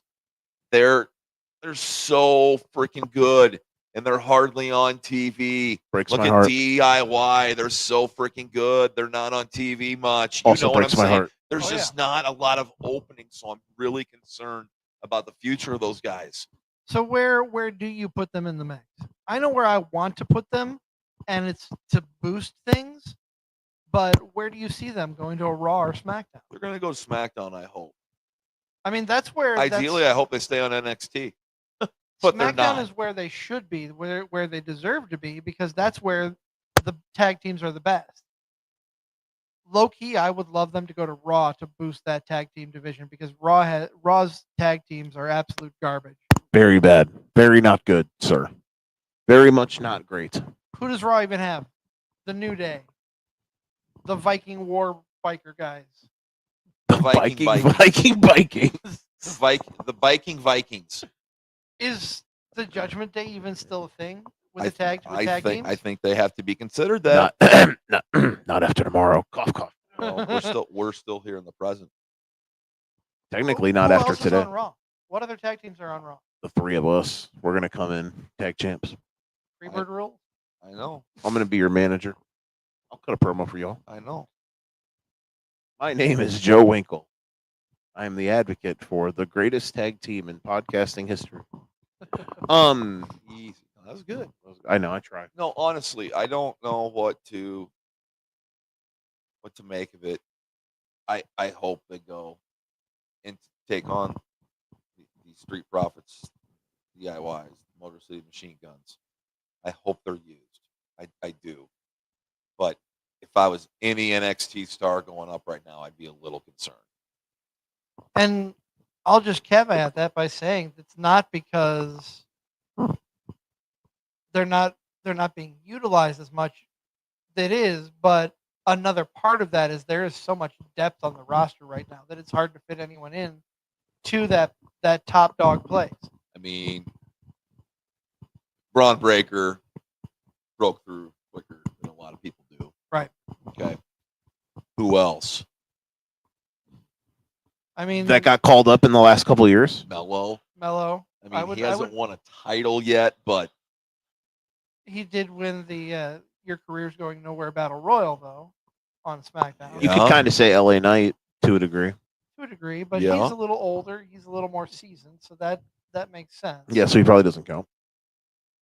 Can I switch gears a bit here and tell y'all what today probably, other than the main event, the strongest thing that NXT showed off today was they have the deepest bag of women's wrestlers on the planet. Without a shadow of a doubt. What they showcased 9 fatal 4-way, and then the women's ladder match had what, 5? 6. And Yes. 6, so 10 deep, and like both matches were good. Yeah, so great. Yeah. Shout out to Deep Sol bag. Ruka. Sol Ruka's a little savage. She is a rock star. She's going to do big things. And just on a personal level, I love her finishing move. I love that flipping cutter she does. Yeah, it's pretty cool. It's pretty cool. Like when she went on her little run there at the end before she. Oh my God, dude! It was just like fury. It was awesome, dude. It was just like watching an action movie. Like she's an unbelievable athlete, and then you put in the physicality to things, and she looks good there. Yeah, she looks believable, And like I don't think she's as good of a wrestler as Stephanie McCool or Julia or Roxanne. Yes. But her athleticism jumps off the television. She's not there yet. Her athletic gifts jump off the television. Like there's not a woman that I've ever seen have that type of athletic. Like even like prime. Like I know Charlotte has aged poorly for like character wise. Like I don't like her at all now. But prime Charlotte wasn't even like this athletic. Now Tiffany is an athletic freak too. But like Sol Ruka's doing crazy shit, bro. Like God, the end to that ladder match was wild, dog. Future NXT Women's Champion. Yeah, she's like a savage. Big dog champion. She's not gonna hold the North American for too long. She's gonna move up here real soon. I think she's kind of like on a 2-year trajectory, kind of like I was thinking what the same Roxanne thing. Perez was on. Like I think you'll see her up on the main roster in 2 years. I really hope Roxanne's on the main roster after this weekend. I think she will be. She was on the pre-show today in the Fatal 4-Way to determine the number 1 contender For the women's tags, and she walked out on Cora Jade. So I think she's definitely getting called up. I hope so, because I'm worried that someone got pissed off at her for some damn reason. Because she broke the record at the Rumble for the time being in the match. Now, because of how poorly they book Royal Rumble matches for the women, like she didn't do anything in it, but she was in there for 62 minutes. She was part of the Final 4 too. She was the last one eliminated. It was her, and then they were booked. They were clearly pushing to a match between her and Bayley at WrestleMania, and then they just forgot about it. Replacement.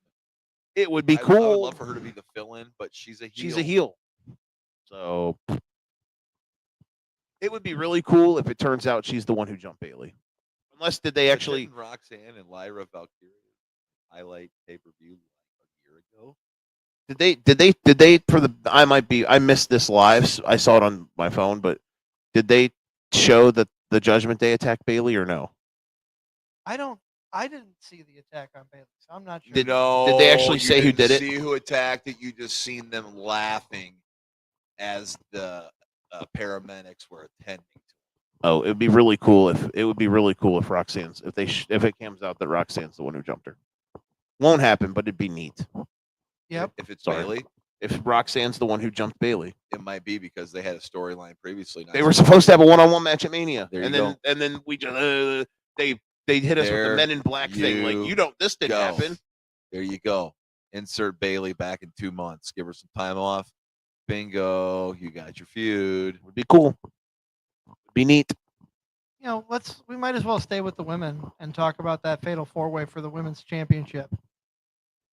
I mean, we talked about who was there for what reason. Jada Parker was 100% there to take the fall. But it could have gone. She held her own. She did. It could have gone any of 4 ways in that match.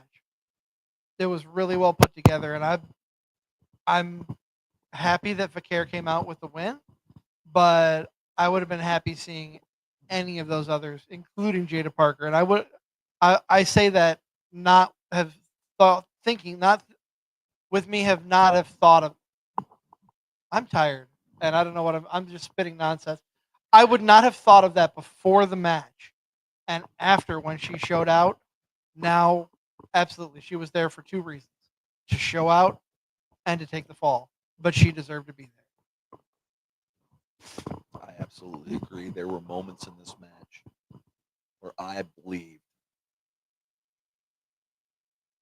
that Jada Parker, more than Jordan Grace, more than Julia, was going to win this match.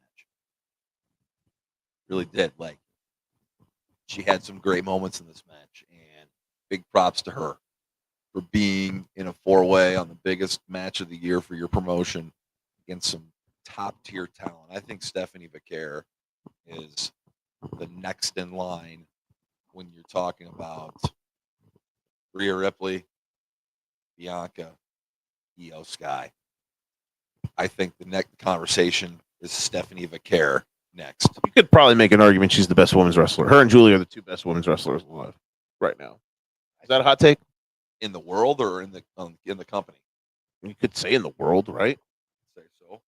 Yeah. I think Stephanie Vaquer. I think amazing. Toni Storm's the best women's wrestling character right now, but Best I don't character for sure. But I don't think she's as good of an in-ring. She's really good in the ring, but she's not as good in the ring as Steph and Julia. Dude, I'm not as big as a Vaquer fan as Booker T, but We all know. Shout out to you, love- Booker I T. love Steph Vaquer. Like, Gunther's my guy. She's my girl when it comes to wrestling. I love Tiffy Time, but Stephanie Vaquer is who I've really CZ.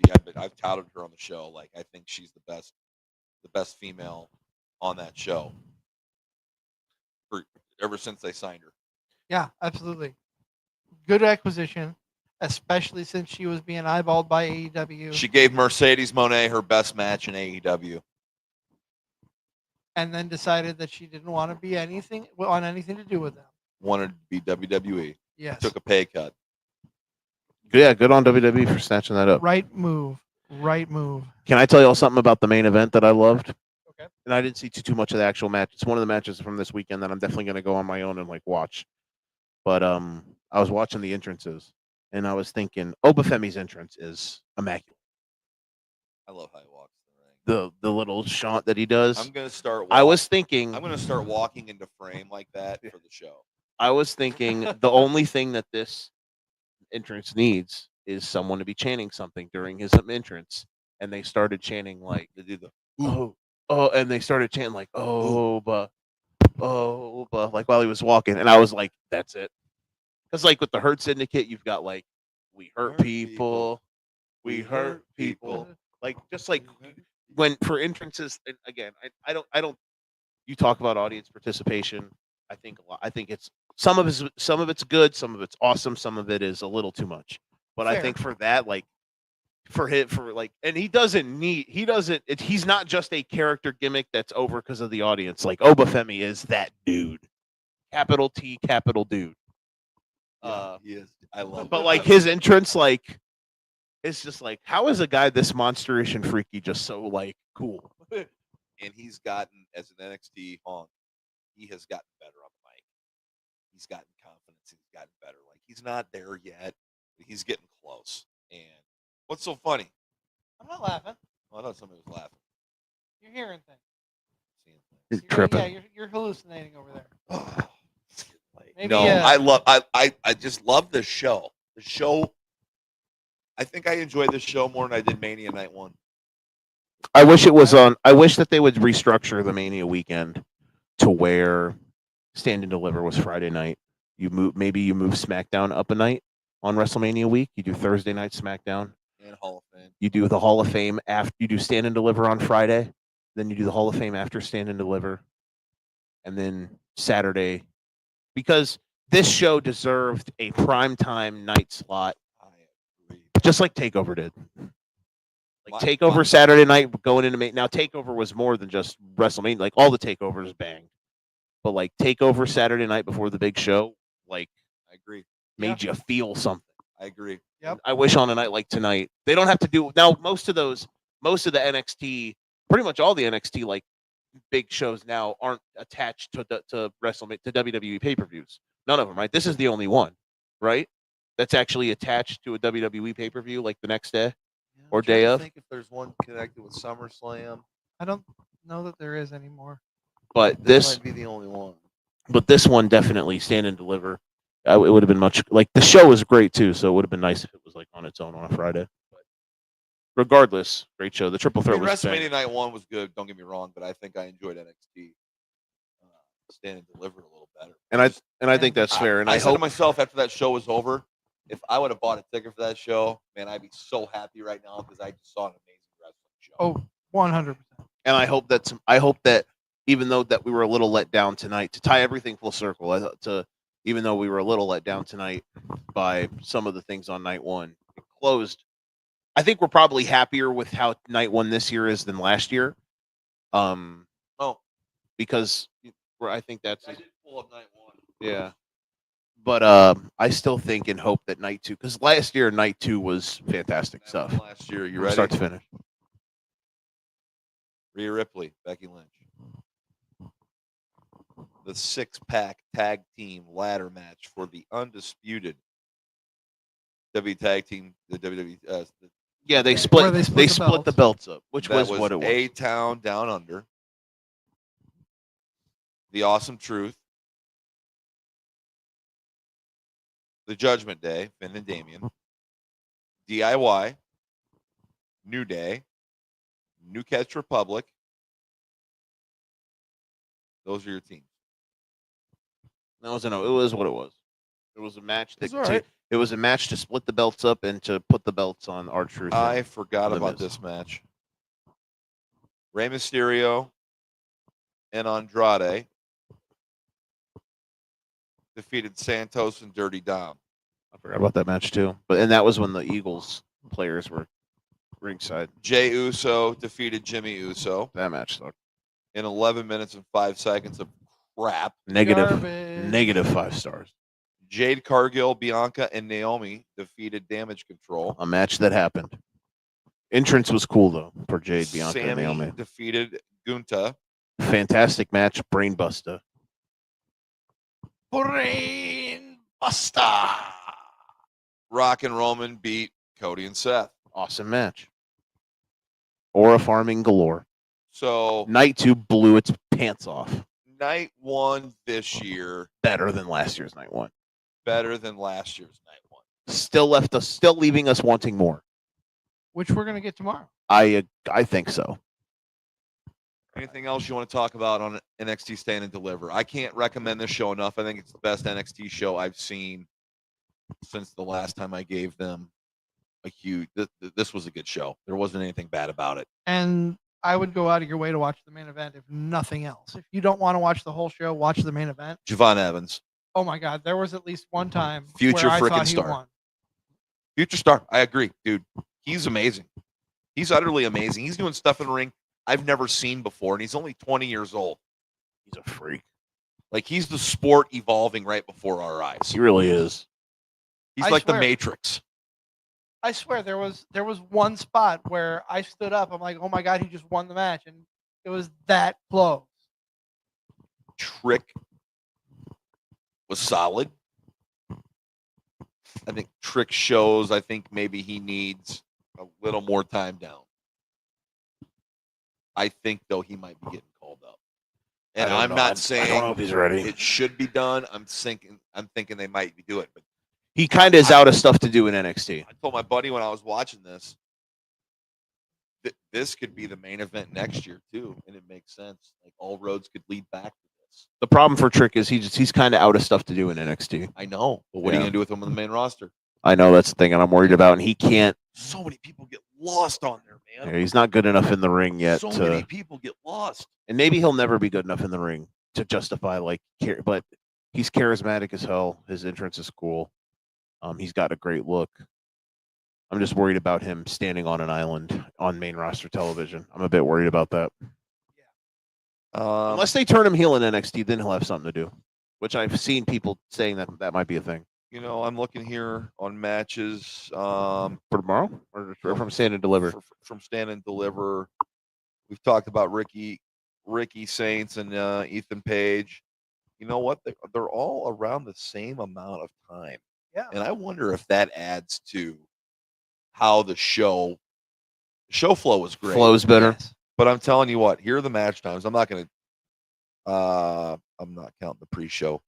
12:43, 13:56, 14:40, 13:13, 16:29, 16:58. That's the thing about the black and gold era, and I'm sorry I keep bringing that up, but some matches would go a little longer, but those matches too always had a flow to them. That's what made the cards just insanely crisp. One match we never really talked about, and it's a match I really enjoyed. I really bought into it. The match, and of course the fallout afterwards. And of course they shot a really good angle, a brawl the other night that was really well done Yes. on NXT production wise, and then brawl wise. When I'm talking about the Dark State, the newest faction that's taking over NXT. And this version of Dark State that participated today was Dion Lennox, Osiris Griffin, and Saquon Sugars. Cutler James was ringside, took place in a couple bumps, and they took on the D'Angelo family of Tony D'Angelo, Channing Stacks Lorenzo, and Luca Crucifino. This was physical. It was nonstop, and like once again, like maybe it was kind of like an. I'll compare it to the main event tonight of night one. How it was tight, it was crisp. Yes. The stuff that was done outside was done quick, crisp, wasn't sloppy. Get back inside. Like it wasn't elongated. It wasn't trashed up. I really liked this match. And then you get the twist in the end with Channing or with Stacks Lorenzo, the underboss. He turned on Tony, right? Turning Yes. on Tony, man. Which What be a honest- night for being hoofed in the John. Like I thought his hoofing was the most brutal. he geared The up on kick that one. from behind.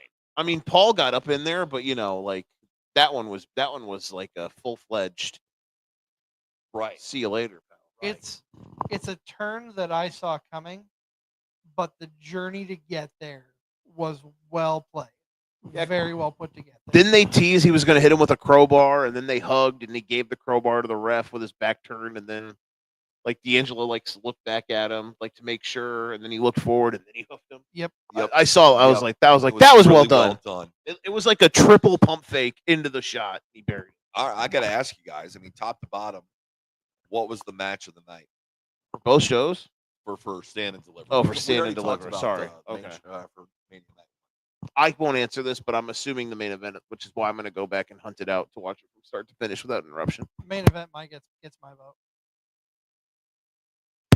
The triple threat match, baby. It can work. Probably the main event. Second place for me is probably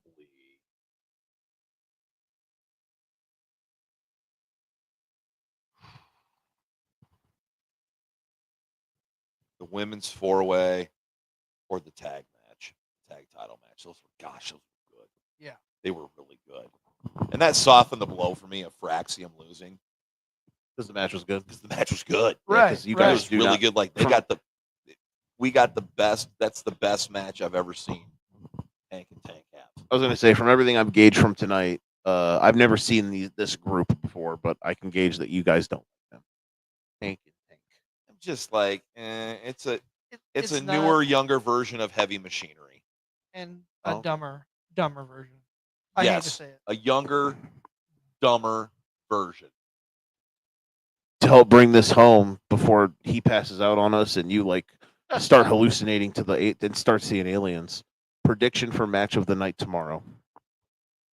You think it might be the 4-way IC match? That's what you said. Do you believe that? Yes. Okay, I don't think it's going to be match of the night, but I think it'll be fun, and especially with the way I think it's going to end, it'll make us all pop. Even though we see it we can all probably guess how it's going to end, but how they'll do it and what will happen will probably make us all pop, and it'll be like a par clap moment, like that was well done. Over under Ron Breaker Spears in that match.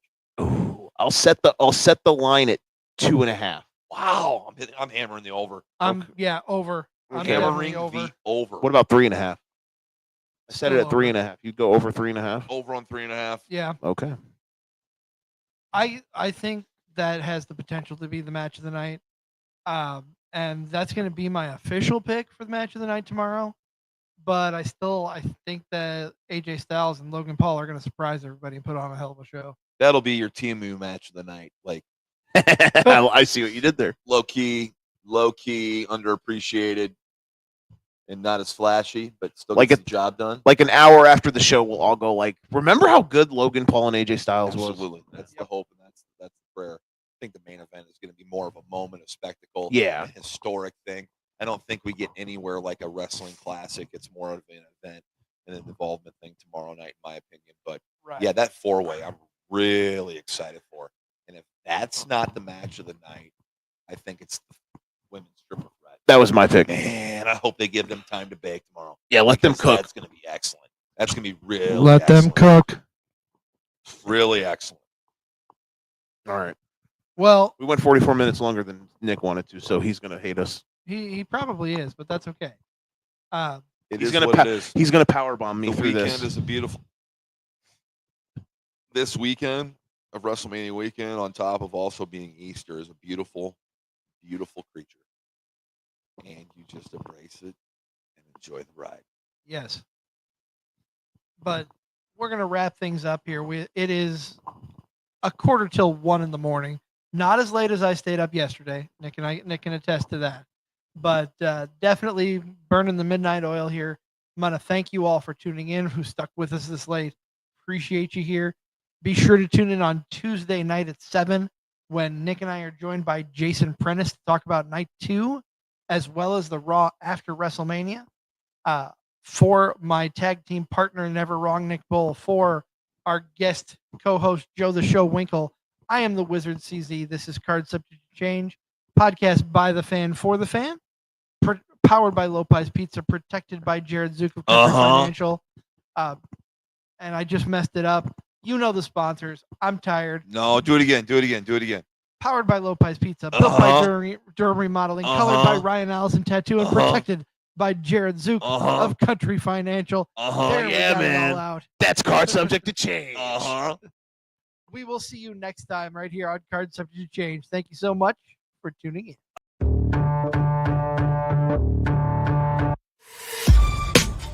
This has been a For Frequency's Sake Podcast Network production. For more great content, subscribe to For Frequency's Sake on YouTube, Facebook, and Twitter.